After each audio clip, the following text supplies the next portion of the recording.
Hi hello fam ಎಲ್ಲರೂ ಹೇಗಿದ್ದೀರಾ? ಎಲ್ಲರೂ ಚೆನ್ನಾಗಿದ್ದೀರಾ ಅಂತ ಬಸ್ತಾ. ಇವತ್ತಿನ ವಿಡಿಯೋದಲ್ಲಿ ಜನನಿ ಶಿಶು ತಾಯಿ ಕಾರ್ಡ್ ಬಗ್ಗೆ ನಾನು ನಿಮಗೆ ಹೇಳ್ಕೊಡ್ತಾ ಇದ್ದೀನಿ. ಇದು ಎಲ್ಲಿ ಸಿಗುತ್ತೆ, ಹೇಗೆ ಮಾಡಿಸ್ಬೇಕು ಅನ್ನೋದ್ರ ಬಗ್ಗೆ. ಇದು ಜನನಿ ಶಿಶು ಸುರಕ್ಷಾ ಕ್ರಮದಡಿ ತಾಯಿ ಕಾರ್ಡ್ ವಿತರಣೆ ಮಾಡಲಾಗುತ್ತೆ. ಕಾರ್ಡ್ನಲ್ಲಿ ಯಾವ ರೀತಿ ಮಾಹಿತಿ ಇರುತ್ತೆ ಅಂದರೆ ಗರ್ಭಿಣಿ ಮಗುವಿನ 5 ವರ್ಷದ ಆರೋಗ್ಯದವರೆಗೂ ಇರುತ್ತೆ, ಮತ್ತು ಗರ್ಭಿಣಿ ಮತ್ತು ಹೆರಿಗೆವರೆಗೂ ಮಗು ಲಾಲನೆ ಹೇಗೆ ಮಾಡಬೇಕು, ಪೋಲಿಯೋ ಮತ್ತು ಅದಕ್ಕೆ ಹಾಕುವಂಥ ಇಂಜೆಕ್ಷನ್ ಬಗ್ಗೆ, ಮಗುವಿನ ಬೆಳವಣಿಗೆ ಬಗ್ಗೆ ಎಲ್ಲ ರೀತಿಯೂ ಇರುತ್ತೆ. ಆಹಾರ ಪದ್ಧತಿ ಬಗ್ಗೆ ನಾನಾ ಮಾಹಿತಿಗಳು ಇದರಲ್ಲಿ ಇರ್ತವೆ. ಮಹಿಳೆಯರಿಗೆ ತಾಯಿ ಕಾರ್ಡ್ ತುಂಬ ಉಪಯುಕ್ತವಾದಂಥದ್ದು. ಆದರೆ ಸದ್ಯ ಗರ್ಭಿಣಿಯರಿಗೆ ಕೊಡಲು ಈ ಕಾರ್ಡ್ ಲಭ್ಯ ಆಗದೇ ಇದ್ದರೆ ಎಲ್ಲಿ ಮಾಡಿಸ್ಬೇಕು ಮತ್ತು ಹೇಗೆ ಮಾಡಿಸ್ಬೇಕು, ಯಾರನ್ನ ಕೇಳಬೇಕು ಅನ್ನೋದ್ರ ಮಾಹಿತಿ ಬಗ್ಗೆ ನಾನಿವತ್ತು ಫುಲ್ ವಿಡಿಯೋದಲ್ಲಿ ಇದನ್ನ ಬಗ್ಗೆ ತಿಳಿಸ್ಕೊಡ್ತಾ ಇದ್ದೀನಿ. ಒಬ್ಬ ಮಹಿಳೆ ತಾನು ಗರ್ಭಿಣಿ ಅಂತ ತಿಳಿದ ತಕ್ಷಣ ತಿಳಿದ ಒಂದು ತಿಂಗಳು ಅಥವಾ 6 ತಿಂಗಳ ಒಳಗಡೆ ಇದನ್ನು ನಾವು ಮಾಡಿಸ್ಬೇಕಾಗುತ್ತೆ.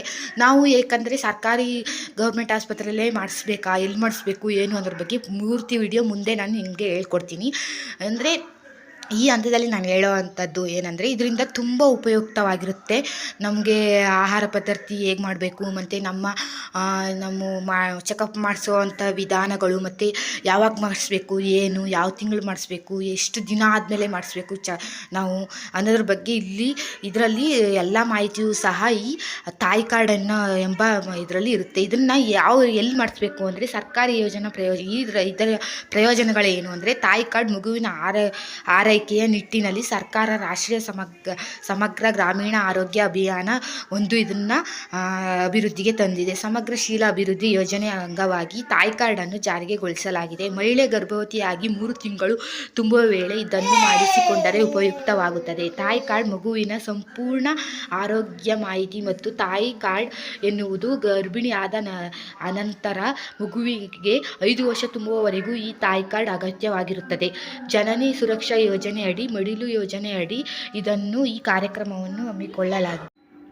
ಪ್ರಸ್ತುತಿ ಮಾಡಲಾಗಿದೆ. ಹುಟ್ಟಿದ ಬಳಿಕ ಮಗುವಿಗೆ ವಿಟಮಿನ್ಸ್, ಕ್ಯಾಲ್ಸಿಯಂ ಮಾತ್ರೆ, ಪೌಷ್ಟಿಕ ಅಂಶ ಆಹಾರವನ್ನು ನೀಡುವಂತಾಗಲು ತಾಯಿ ಕಾರ್ಡ್ ಅವಶ್ಯಕ ಎನಿಸಬಹುದು ಎಂದು ಆರೋಗ್ಯ ಇಲಾಖೆ ಅಧಿಕಾರಿಗಳು ಇದರ ಬಗ್ಗೆ ತಿಳಿಸಿದ್ದಾರೆ. ಇದು ಎಲ್ಲಿ ಸಿಗುತ್ತೆ ಮತ್ತು ಇದರ ಉಪಯೋಗಗಳೇನು ಅಂತ ನಾನು ನಿಮಗೆ ತಿಳಿಸ್ಕೊಟ್ಟಿದ್ದೀನಿ. ಮತ್ತು ಇದರಿಂದ ಏನೇನು ಉಪಯೋಗ ಆಗುತ್ತೆ, ಏನಕ್ಕೋಸ್ಕರ ಈ ತಾಯಿ ಕಾರ್ಡನ್ನ ಉಪಯೋಗಿಸ್ಬೇಕು ಅನ್ನೋದ್ರ ಬಗ್ಗೆ ನಾನು ನಿಮಗೆ ಹೇಳ್ತಾ ಹೋಗ್ತೀನಿ ನೋಡಿ.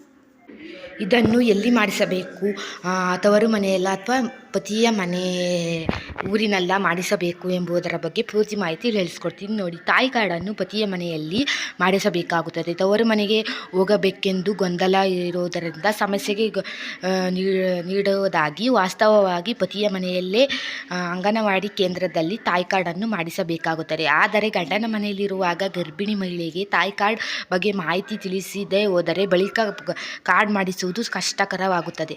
ಏಕೆಂದರೆ ಕೆಲವೇ ತಿಂಗಳಲ್ಲಿ ಆಕೆ ತವರು ಮನೆಗೆ ಹೋಗಬೇಕಾಗಿರುವುದರಿಂದ ಅಂಗನವಾಡಿ ಕೇಂದ್ರದವರು ತಾಯಿ ಕಾರ್ಡನ್ನು ಮಾಡಿಸಲು ನಿರಾಕರಿಸುತ್ತಾರೆ. ಹೀಗೆ ತಾಯಿ ಕಾರ್ಡ್ ಮಾಡಿಸಿಕೊಳ್ಳಲು ಆಗದವರು ಸರ್ಕಾರದ ಸೌಲಭ್ಯಗಳಿಂದಲೂ ವಂಚಿತರಾಗಬೇಕಾಗುತ್ತದೆ. ಮತ್ತು ಜನನಿ ಸುರಕ್ಷಾ ಯೋಜನೆ ವಸತಿಯರಿ ಕಿಟ್ ಮತ್ತು ಸೌಲಭ್ಯಗಳು ಪಡೆಯದೆ ತಾಯಿ ಕಾರ್ಡ್ ಆಧಾರವಾಗಿರುತ್ತದೆ. ಸರ್ಕಾರಿ ಆಸ್ಪತ್ರೆಗೆ ತೆರಳುವಾಗ ಅಲ್ಲೇ ತಾಯಿ ಕಾರ್ಡ್ ಮಾಡುವಂಥ ವ್ಯವಸ್ಥೆ ಇರಬಹುದು. ಆದರೆ ಖಾಸಗಿ ಆಸ್ಪತ್ರೆಗೆ ತೆರಳುವಾಗ ಈ ಮಾಹಿತಿ ಇಲ್ಲದಂತಾಗುವ ಸಂಭವ ಹೆಚ್ಚಾಗಿರುತ್ತದೆ. ಇದರಲ್ಲಾಗುವ ಸಂಭವ ಹೆಚ್ಚು ಮತ್ತು ಇದರಿಂದ ಉಪಯೋಗವೂ ಸಹ ಹೆಚ್ಚು. ಇದನ್ನು ನಾವು ನಮ್ಮ ಊರಿನಂತಹ ಪ್ರಾಥಮಿಕ ಕೇಂದ್ರ ಅಂದರೆ ಅಂಗನವಾಡಿಯಲ್ಲಿ ಇದನ್ನು ಕೇಳಿ ಪಡೆಯಬಹುದು ಮತ್ತು ಇದರ ಪ್ರಯೋಜನಗಳನ್ನು ಅವರು ತಿಳಿಸಿಕೊಡುತ್ತಾರೆ. ಇದರಿಂದ ತುಂಬ ಅನುಕೂಲಗಳು ಮತ್ತು ಮಗು ಹುಟ್ಟಿದ್ದರಿಂದ ತೂಕ ಮತ್ತು ತಾಯಿಯ ಗರ್ಭಿಣಿಯ ತೂಕ ಮತ್ತು BP, ಶುಗರ್ ಎಲ್ಲ ಸಹ ಅವಳ ಆರೋಗ್ಯಕ್ಕೆ ಅನುಗುಣವಾಗಿಯೇ ಇದರಲ್ಲಿ ಮಾಹಿತಿಗಳನ್ನು ನಾವು ಪಡೆಯಬಹುದು ಮತ್ತು ಸಂಗ್ರಹಿಸಬೇಕಾಗುತ್ತದೆ. ಇದರಿಂದ ತುಂಬಾ ಅನುಕೂಲಗಳು ತುಂಬಾ ಇದ್ದಾವೆ ಫ್ರೆಂಡ್ಸ್. ಮತ್ತು ಈ ತಾಯಿ ಕಾರ್ಡ್ ಮಾಡಿಸುವುದು ಏಕೆಂದರೆ ನಾವು ಒಂದು ಕಡೆಯಿಂದ ಇನ್ನೊಂದು ಕಡೆಗೆ, ಯಾಕಂದರೆ ದೂರ ಇರುತ್ತೆ, ನಾವು ಆಸ್ಪತ್ರೆಗೆ ಹೋಗೋಕ್ಕಾಗಲ್ಲ. ಈ ತಾಯಿ ಕಾರ್ಡ್ ಇದ್ದರೆ ಅದರಲ್ಲಿ ಎಲ್ಲ ಮಾಹಿತಿ ಮಾಹಿತಿಗಳು ಸಂಗ್ರಹವಾಗಿರುತ್ತೆ. ನಮಗೆ ಯಾವ ಆಸ್ಪತ್ರೆ ಬೇಕೋ ಆ ಆಸ್ಪತ್ರೆಗೆ ಹೋಗ್ಬೋದು. ಮತ್ತು ನಾವು ಗೌರ್ಮೆಂಟ್ ಅಂದರೆ ಸಹಾಯ ಅಂದರೆ ಪ್ರಯೋಜನಗಳನ್ನು ಸೌಲಭ್ಯಗಳನ್ನು ಪಡೆದುಕೊಳ್ಬೋದು. ಆದ್ದರಿಂದ ನಾವು ತಾಯಿ ಕಾರ್ಡನ್ನ ಮಾಡಿಸಲೇಬೇಕು ಅಂತ ನಾನು ಈ ಮೂಲಕ ತಿಳಿಸ್ಕೊಡ್ತಾ ಇದ್ದೀನಿ. ಮತ್ತು ಇದರಿಂದ ಹಲವಾರು ಯೋಜನೆಗಳು ಮತ್ತು ಸೌಲಭ್ಯಗಳನ್ನು ಪಡೆದುಕೊಳ್ಳಬಹುದು.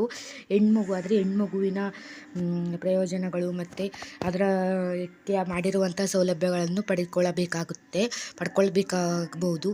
ಇದರಿಂದ ನಿಮಗೆ ತುಂಬ ಉಪಯೋಗ ಆಗಿದೆ ಅನ್ಕೋತೀನಿ. ಈ ತಾಯಿ ಕಾರ್ಡ್ ಹೇಗೆ ಮಾಡಿಸ್ಬೇಕು, ಎಲ್ಲಿ ಮಾಡಿಸ್ಬೇಕು, ಯಾವ ಆಧಾರಗಳೇನು, ತಾಯಿ ಕಾರ್ಡ್ಗೆ ಆಧಾರಗಳು ತಾಯಿಯ ಫೋಟೋ ಮತ್ತು ಆಧಾರ್ ಕಾರ್ಡ್ ಮತ್ತು ಪಾಸ್ಬುಕ್ಕು ಇವೆಲ್ಲ ಮಾಹಿತಿಗಳನ್ನ ಕೊಡಬೇಕಾಗುತ್ತೆ.